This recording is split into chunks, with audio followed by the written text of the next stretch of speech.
Hello, friends. Standard 11 English Second Language, Unit number 1, Read 1. Arunima Sinha. તો વિદ્યાર્થી મિત્રો, આપણે સીન નંબર 1, સીન નંબર 2 આ બંને સીન નિહાળ્યા. હવે આપણે સીન નંબર 3 નિહાળવા જઈ રહ્યા છીએ. તો ખૂબ ધ્યાનથી સમજજો. સીન નંબર 2માં આપણે જોયું કે અરુણિમા સિંહાને હોસ્પિટલાઇઝ કરવામાં આવી. ત્યાર પછી એમને કૃત્રિમ પગ બેસાડવામાં આવ્યો અને એ કૃત્રિમ પગ જે છે તેનાથી તેણે પ્રેક્ટિસ કરવાનું ચાલુ કર્યું. અને હવે આપણે આગળ નિહાળીએ સીન નંબર 3. ઓન 28 ફેબ્રુઆરી, 28મી ફેબ્રુઆરીના રોજ 2012, 28મી ફેબ્રુઆરી 2012ના રોજ, almost a year after, almost એટલે વિદ્યાર્થી મિત્રો લગભગ, અ યર આફ્ટર, આફ્ટર એટલે પછી, બાદ, લગભગ એક વર્ષ બાદ, I was push out of the train. Push out એટલે બહાર ફેંકી દેવું. ટ્રેનમાંથી મને બહાર ફેંકી દેવામાં આવી એના લગભગ એક વર્ષ બાદ 28મી ફેબ્રુઆરી 2012ના રોજ I set out for the training institute set up by Bachendri Pal near Uttarkashi. Set out એટલે ચાલી નીકળવું. હું ચાલી નીકળી. For the training institute, training એટલે અહીંયા તાલીમ અને ઇન્સ્ટિટ્યૂટ એટલે સંસ્થા. હું તાલીમ સંસ્થા માટે ચાલી નીકળી. સેટઅપ એટલે સ્થાપના કરવી.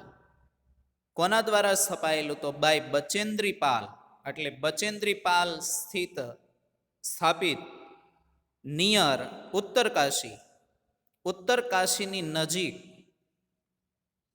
બચેન્દ્રી પાલ દ્વારા સ્થપાયેલ તાલીમી સંસ્થા માટે હું ચાલી નીકળી. હું ટ્રેનમાંથી બહાર ફેંકાઈ ગઈ. એના લગભગ એક વર્ષ બાદ 28મી ફેબ્રુઆરી 2012ના રોજ ઉત્તરકાશી નજીક બચેન્દ્રીપાલ દ્વારા સ્થપાયેલ તાલીમી સંસ્થા માટે આઈ સેટ આઉટ એટલે હું ચાલી નીકળી. આઈ કોલ્ડ અપ બચેન્દ્રીપાલ. કોલ્ડ એટલે અહીંયા ફોન કરવો, કોલ કરવો. મેં બચેન્દ્રીપાલને કોલ કર્યો. ટુ ટેલ હર, એને કહેવા માટે કે ધેટ એટલે કે વી હેડ રીચડ ઉત્તરકાશી. રીચડ એટલે પહોંચવું, અમે ઉત્તરકાશી પહોંચી ગયા છીએ એવું કહેવા માટે મેં બચેન્દ્રીપાલને કોલ કર્યો. શી વોઝ સરપ્રાઇઝ, તેને આશ્ચર્ય થયું. સરપ્રાઇઝ એટલે આશ્ચર્ય થયું. She was surprise at how quickly, quickly એટલે ઝડપથી, આઈ હેડ રીચડ, હું કેટલી ઝડપથી ત્યાં પહોંચી ગઈ એ જાણીને એને આશ્ચર્ય થયું. હું આટલી બધી ઝડપથી ત્યાં પહોંચી ગઈ એ જાણીને એને આશ્ચર્ય થયું. આફ્ટર ધીસ, ત્યારબાદ, માય કોન્ફિડન્સ સ્કાય રોકેટેડ. કોન્ફિડન્સ એટલે વિશ્વાસ. સેલ્ફ કોન્ફિડન્સ હોય તો આત્મવિશ્વાસ અને કોન્ફિડન્સ એટલે વિશ્વાસ. સ્કાય રોકેટેડ એટલે કે ખૂબ વધી જવું, ઝડપથી વધવું, અત્યંત વધવું, ખૂબ ગતિથી વધવું એટલે સ્કાય રોકેટેડ. આફ્ટર ધીસ, ત્યારબાદ મારો વિશ્વાસ છે ખૂબ વધી ગયો. અત્યંત વધી ગયું. Bachendri Pal always pumped up fresh confidence in me. Pumped એટલે અહીંયા પૂરવું, ઉમેરવું. ફ્રેશ કોન્ફિડન્સ એટલે નવો વિશ્વાસ. બચેન્દ્રીપાલ ઓલવેઝ, ઓલવેઝ એટલે હંમેશા. Bachendri Pal always pumped fresh confidence in મી. બચેન્દ્રીપાલ છે એ મને દરરોજ નવો વિશ્વાસ છે એ મારામાં ઉમેરતા. બચેન્દ્રીપાલ હંમેશા મારામાં નવો વિશ્વાસ ઉમેરતા. Arunima, you are far better than others. એ મને એવું કહેતા કે અરુણિમા, તું બીજા કરતા ફાર બેટર એટલે કે ચડિયાતી છે. બીજા કરતા ઘણી ચડિયાતી છે, ખૂબ ચડિયાતી છે. ધેન અધર્સ એટલે બીજા કરતા. અરુણિમા, તું બીજા કરતા ખૂબ ચડિયાતી છે, આવું કહીને તે હંમેશા મારામાં નવો વિશ્વાસ છે એ ઉમેરતા. These people seem to be suffering from handicap. Seem એટલે લાગવું અને સફરિંગ ફ્રોમ એટલે નાથી પીડાવું. હેન્ડીકેપ એટલે અપંગતાથી, અપંગપણાથી. આ લોકો છે એ અપંગતાથી પીડાતા હોય તેવું લાગે છે. નોટ યુ, તું નહીં. તે મને કહેતા કે આ લોકો છે એ અપંગતાથી પીડાય છે, પરંતુ તું નહીં. I am proud of you. Proud of એટલે નું ગર્વ હોવું. મને તારા પર ગર્વ છે. I am proud of you. બાળક જ્યારે શ્રેષ્ઠ કામ કરે ત્યારે માતા પિતાને અને એના ગુરુજનોને એના ઉપર ગર્વ થતું હોય છે. અહીંયા બચેન્દ્રીપાલ છે એ અરુણિમા સિંહાને કહે છે, I am proud of you, મને તારા પર ગર્વ છે. But before Everest expedition. Expedition એટલે સાહસ યાત્રા.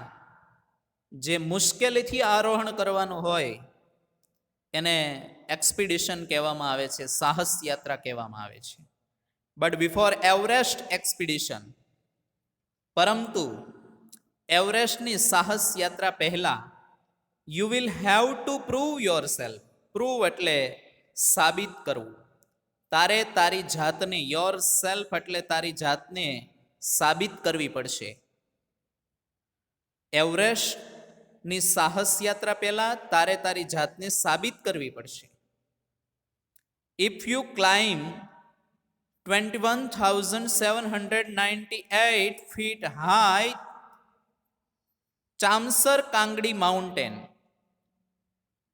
જો તું 21,798 ફૂટ હાઈ એટલે ઊંચે આવેલા ચામસર કાંગડી પર્વતને, માઉન્ટેન એટલે પર્વતને ચડી જઈશ. ઇન લદાખ એટલે લદાખમાં આવેલા. You will be on your way to Everest. On way to એટલે ના પર પહોંચવું. ઓન વે ટુ એટલે ના પર પહોંચવું. If you climb 21,798 feet high Chamser Kangri mountain in Ladakh, you will be on your way to Everest. જો તું લદાખમાં આવેલા ચામસર કાંગડી પર્વત કે જે 21,798 ફૂટની ઊંચાઈ ધરાવે છે એને ચડી જઈશ, ક્લાઇમ્બ એટલે ચડવું, તો તું એવરેસ્ટ શિખર પર હોઈશ એવું તું સમજી લેજે. એટલે તારે પહેલા એવરેસ્ટ શિખર ચડ્યા પહેલા આ ચામસર કાંગડી પર્વત છે લદાખમાં આવેલો એ ચડવાનો રહેશે, એવું બચેન્દ્રીપાલે અરુણિમાને જણાવ્યું.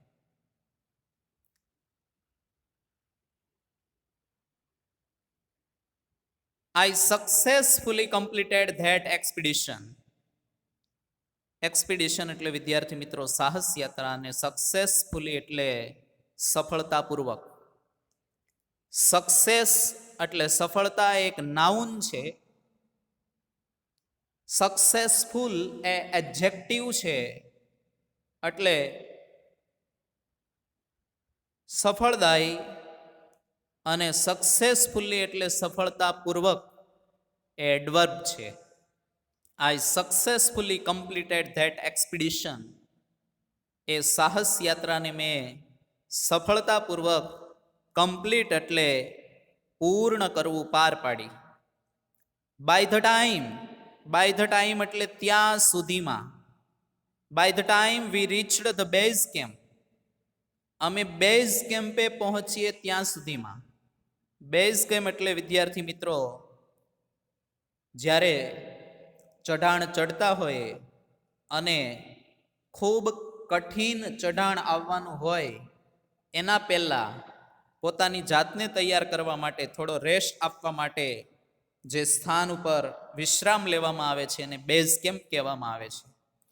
અમે બેઝ કેમ્પે પહોંચીએ ત્યાં સુધીમાં સિચ્યુએટેડ એટલે રહેલું, આવેલું, at 18,000 fit 16 of the 19 members of the team. 16 એટલે 16 અને 19 એટલે 19 મેમ્બર્સ ઓફ ધ ટીમ, એટલે ટીમના જે સભ્યો હતા એમાંથી 19માંથી 16 સભ્યો છે હેડ રિટાયર્ડ એટલે નિવૃત્ત થઈ ગયા. રિટાયર્ડ એટલે નિવૃત્ત થવું. By the time we reach the base camp situated at 18,000 feet, 18,000 ફૂટની ઊંચાઈએ આવેલા બેઝ કેમ્પે અમે પહોંચીએ ત્યાં સુધીમાં 16 of the 19 members of the team had retired.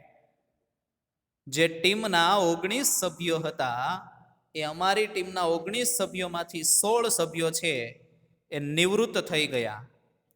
Bachendri Pal greeted me at the base camp. Greeted એટલે વિદ્યાર્થી મિત્રો અભિવાદન કરવું. બચેન્દ્રીપાલે બેઝ કેમ્પ ઉપર મારું અભિવાદન કર્યું. મેરી શેરની, શી સેડ, બચેન્દ્રીપાલે મને મેરી શેરની કહીને બેઝ કેમ્પ ઉપર મારું અભિવાદન કર્યું. And took me in her warm embrace. Embrace એટલે ભેટવું, અને વોર્મ એટલે હૂંફથી, અને એ ઉમળકા ભેર મને ભેટી પડ્યા, અને એ બહુ હૂંફથી મને ભેટી પડ્યા. ઇન ધ ઇવનિંગ, સાંજે, બચેન્દ્રીપાલ અનાઉન્સ્ડ ધેટ. અનાઉન્સ એટલે જાહેરાત કરવી. સાંજે બચેન્દ્રીપાલે જાહેરાત કરી કે I was finally ready for Everest. Ready એટલે તૈયાર હોવું, ફાઇનલી એટલે આખરે. આખરે હું એવરેસ્ટ માટે તૈયાર હતી, છેવટે હું એવરેસ્ટ માટે તૈયાર હતી, એવું સાંજે બચેન્દ્રીપાલે જાહેર કર્યું. શી ઓલ્સો અસ્યોર્ડ મી ધેટ. અસ્યોર્ડ એટલે ખાતરી આપવી. શી ઓલ્સો અસ્યોર્ડ મી ધેટ, એણે એ પણ મને ખાતરી આપી કે she would talk to the officials. Officials એટલે અધિકારીઓ. એટ ટાટા સ્ટીલ, તે ટાટા સ્ટીલના અધિકારીઓ સાથે વાતચીત કરશે. વુડ ટોક એટલે અહીંયા વાતચીત કરશે, ચર્ચા કરશે. ફોર સ્પોન્સરિંગ એટલે નાણાકીય સહાય આપવા માટે, નાણાકીય પુરસ્કર્તા બનવા માટે. My Everest dream. ડ્રીમ એટલે સ્વપ્ન.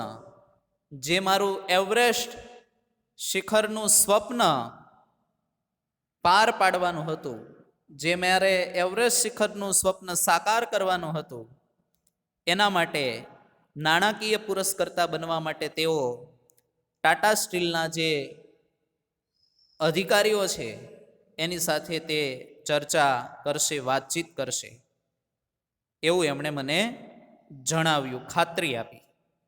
શી ઓલ્સો અસ્યોર્ડ મી ધેટ, તેણે મને એ પણ ખાતરી આપી કે તે મારા સ્વપ્નને સાકાર કરવા માટે ટાટા સ્ટીલના જે અધિકારીઓ છે એની સાથે વાતચીત કરશે, નાણાકીય પુરસ્કર્તા બનવા માટે, નાણાકીય સહાય આપવા માટે તે વાતચીત કરશે. તો અહીંયા આપણે સીન નંબર 3 છે એને પૂર્ણ જાહેર કરીએ છીએ. વિદ્યાર્થી મિત્રો, જો આ લેક્ચર તમને સમજાઈ ગયો હોય, વિડીયો પસંદ આવ્યો હોય તો આ ચેનલને સબસ્ક્રાઈબ કરજો.